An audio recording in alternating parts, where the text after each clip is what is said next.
নমস্কার বন্ধুরা, কিছুদিন পরে একটু ব্যস্ত ছিলাম, আপনাদের সঙ্গে আবার কথা হচ্ছে। তো এখানে আগলোনিমা গাছগুলো অ্যাকচুয়ালি আমি দেখুন একদম ধরতে গেলে ফুল সানলাইটে না রেখেও গাছটিকে একটু শক্তপোক্ত টেম্পারেচার দিয়ে গাছটিকে একটু শক্ত করে নিলাম।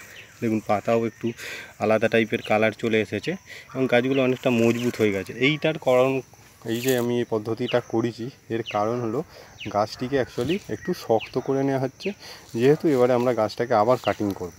একবার কাটিং হয়ে গেছে, সেইখান থেকে আমি এই 70 দিন আগে এই কাটিংগুলো বের করে নিয়েছিলাম এই যে, এবং তারপরে আবার এই 70-80 দিন পরে এই যে এত আমার মাদার গাছ আছে দেখুন এইগুলো, তো এইগুলোকে এবারে কাটিং করার আবার টাইম চলে এসছে। তো কাটিং প্রসেস আগেও দেখিয়েছি, এখনও দেখাবো এবং পরেও এইভাবেই আপনাদের সামনে তুলে ধরবো। যাদের বাড়িতে অল্প অ্যাগ্লোনিমা আছে তারা কিন্তু এই পদ্ধতিতে আপনারা প্রোডাকশানগুলো করতে পারেন গাছের। তো এইখানে সব মাদার গাছ এবং দেখতেই পাচ্ছেন গাছগুলো কত সুন্দর এবার বুশি হয়ে গেছে। তো এইগুলোকে একটু পরে কাটবো, এইগুলো লেটে কেটেছিলাম, কিন্তু এইগুলো দেখুন রেড ভ্যালেন্টাইন যে অ্যাগ্লোনিমা, এবং এইটা একটি নতুন ভ্যারাইটি এনেছি, এই একটি অ্যাগ্লোনিমা। তো এই গাছগুলো কিন্তু এবার কাটিং করার টাইম চলে এসেছে, এইগুলো কাটবো। এবং এইখানে কিছু মাদার গাছ আছে, এইগুলোকেও আমরা কিন্তু কাটিং করব, ফুল বেডে আছে।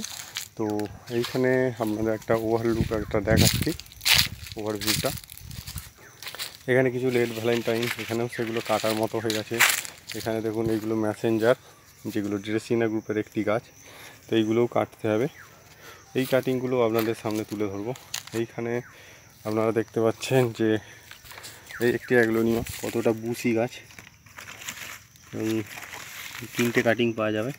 এইখানে এই গাছগুলোকে তুলে ফেলে মাটি চেঞ্জ করতে হবে।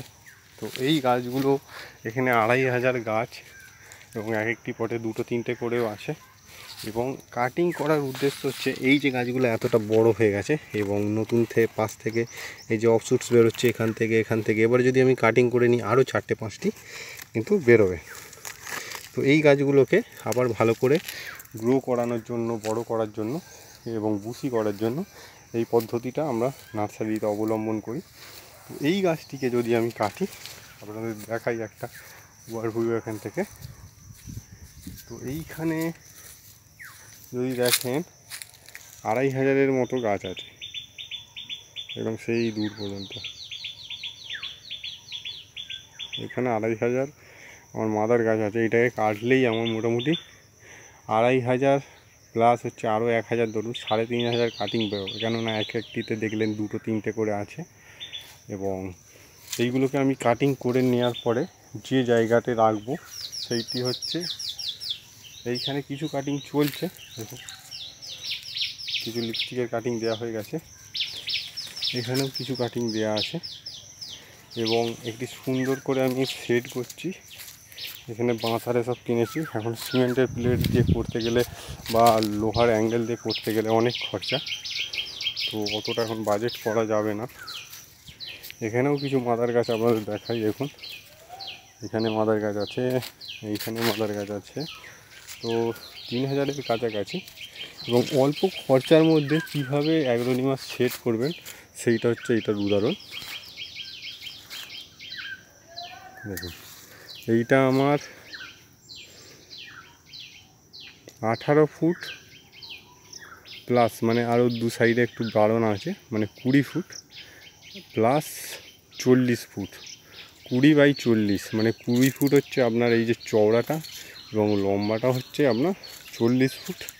এইখানে এই সেটটা আমি করেছি দেখুন। তো এইটা এখনও এই পর্যন্ত আমার বাঁশ দিয়ে এবং বাঁশকে চেঁচে এইভাবে বেঁকারি দিয়ে করতে এখনও পর্যন্ত লেবার চার্জ আর নিয়ে আপনার মিনিমাম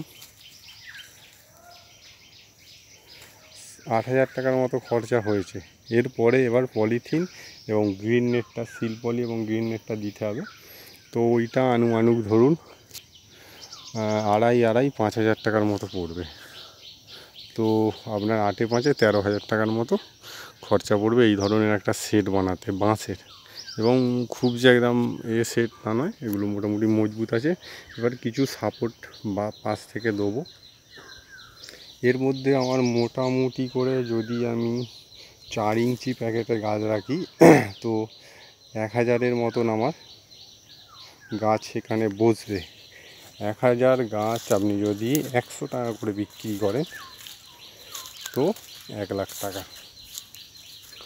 এবং আনুষঙ্গিক খরচা টরচাও সব আছে, লেবার খরচা নিয়ে, কিন্তু এখানে 1 লাখ টাকার মতো মিনিমাম গাছ আপনার এখানে ধরবে।